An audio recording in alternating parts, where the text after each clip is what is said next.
Hi అండి. అందరూ ఎలా ఉన్నారు? అయితే మన ఇంట్లో ఒక్కొక్కసారి ముదిరిపోయిన బెండకాయలనేవి ఉంటాయి కదండీ! ఆ బెండకాయలని మనం వేస్ట్ అయిపోయాయని చెప్పి పడేస్తూ ఉంటాం. అలా పడేయకుండా నేను చెప్పిన విధంగా కూర వండి చూడండి. చాలా టేస్టీగా ఉంటుంది. అయితే దానికోసం ఒక బెండకాయని తీసుకొని రెండే ముక్కలుగా కొయ్యాలనమాట. అంటే పెద్ద పెద్ద ముక్కలు రావాలి. అలా బెండకాయ ముక్కల్ని పక్కన కోసి పెట్టుకోండి.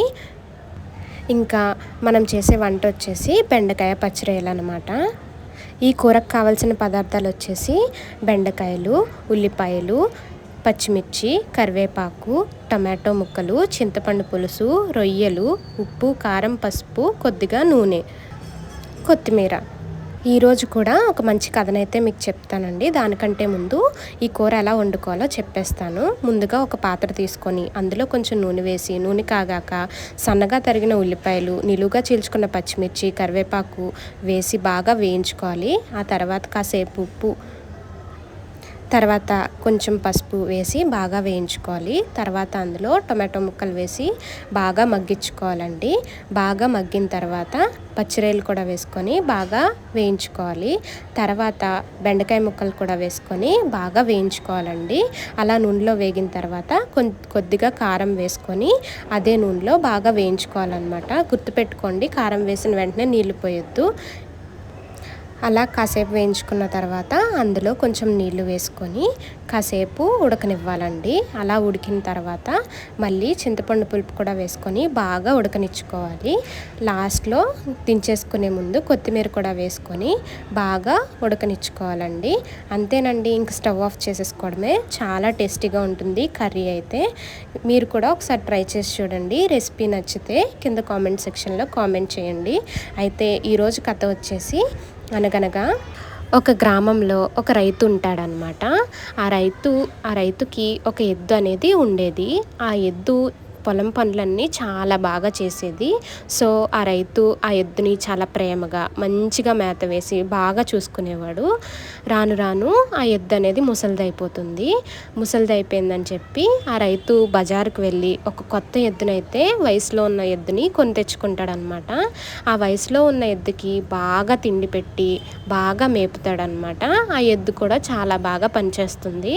అయితే ఈ ముసలైన ఎద్దుకి మాత్రం కొద్దిగా ఎండుగడ్డి వేసి ఆపేసేవాడు. ఇంకెక్కువగా ఫుడ్ అనేది పెట్టేవాడు కాదు, బాగా చూసుకునేవాడు కాదనమాట. కొన్ని రోజులకి అది కూడా దండగా అని చెప్పి ఆ ఎద్దు దగ్గరికి అయితే వెళ్ళి, చూడు ఎద్దు, నువ్వు ఇంకా ముసలిదానివి అయిపోయావు, నీతో నాకు ఎటువంటి ప్రయోజనం లేదు, ఇంకా ఇక్కడి నుంచి వెళ్ళిపో అని చెప్పి దాన్ని తరిమేస్తాడనమాట. అయితే ఆ ముసలి ఎద్దు ఏడ్చుకుంటూ అలా నడుచుకుంటూ వెళ్ళిపోతుంది. అయితే ఒక బాలుడైతే ఎదురొస్తాడు. అప్పుడు ఆ బాలుడు ఆ ఎద్దుని, ఏమెద్దు, ఎందుకలా ఏడుస్తున్నావు అని అడుగుతాడు. అప్పుడు ఆ ఎద్దు అయితే జరిగిన కథ అంతా చెప్తుందనమాట. ఆ బాలుడు ఆ ఎద్దుని తీసుకొని రైతు ఇంటికైతే వెళ్తాడు. వెళ్ళి, ఓ రైతు, ఈ ఎద్దు నీదేనా అని అడుగుతాడు.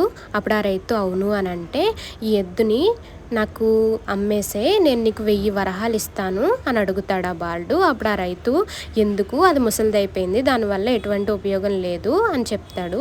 అప్పుడు ఆ బాలుడు, లేదు, ఇలాంటి ముసలి ఎద్దుని మన ఇంటి ముందు కట్టి దానికి బాగా మేత పెట్టి రోజు నమస్కరిస్తే మన ఇంట్లో ధనధాన్యాలు అనేవి ఉంటాయి అని చెప్తాడు.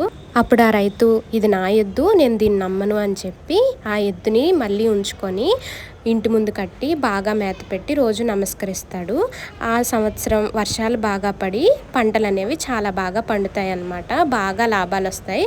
అప్పుడు ఆ రైతు ఇదంతా ఎద్దు వల్లే అని చెప్పి అనుకుంటాడనమాట. చాలా సంతోషపడతాడు. సో ఈ కథ పట్టి మీకేం అర్థమైంది? మనం ఒకరికి మంచి చేస్తే ఆటోమేటిక్గా మనకు కూడా మంచి జరుగుతుందండి. అదేనండి ఈ కథ యొక్క సారాంశం. నా కూర, నా కథ మీకు నచ్చినట్లయితే ఒక లైక్ చేసుకోండి. ఉంటానండి. బాయ్ అండి.